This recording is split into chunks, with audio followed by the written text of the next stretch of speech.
প্রিয় দর্শক, আমরা এই পর্যায়ে কথা বলবো এই একটা গাছ নিয়ে। আমাদের গ্রাম অঞ্চলে গ্রামগঞ্জে সব জায়গায় মোটামুটি দেখা যায় এই গাছটা, এটাকে বলে হাতিসুর। আমরা ছোটবেলায় কিন্তু বইতে এই গাছটা সম্পর্কে অনেক পড়ছি।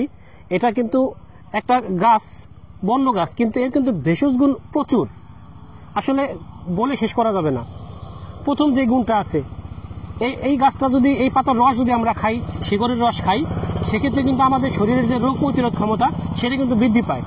তার মানে দেখেন যে আমাদের শরীরের রোগ প্রতিরোধ ক্ষমতা যাদের কম আছে, তারা যদি এর শিকড়ের রস খান, শিকড়ের রস খেলে কিন্তু আপনার রোগ প্রতিরোধ ক্ষমতা বেড়ে যাবে। তার সেক্ষেত্রে কি হবে, আমাদের শরীরের ইমিউনিটি পাওয়ার বাড়বে।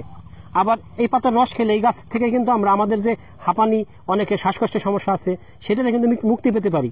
তার মানে যাদের, আমাদের দেশে দেখা যায় যে অনেক মানুষেরই অ্যাজমা বা শ্বাসকষ্টের সমস্যা আছে, তারা কিন্তু এটার থেকে কিন্তু মুক্তি খুঁজতে পারেন। ইনশাল্লাহ এখান থেকে ভালো একটা ফল পাবেন। এটা অত্যন্ত একটা উপকারী গাছ।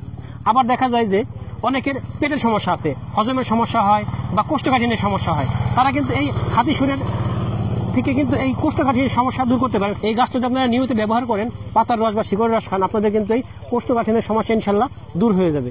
আবার দেখা যায় যে এই হাতিসুরের শিকড়ের রস বিশেষ করে কেউ যদি নিয়মিত সেবন করে, সেক্ষেত্রে কিন্তু তাদের লিভার এবং কিডনির যে ক্ষমতা, সেটা কিন্তু অনেক গুণ বেড়ে যাবে।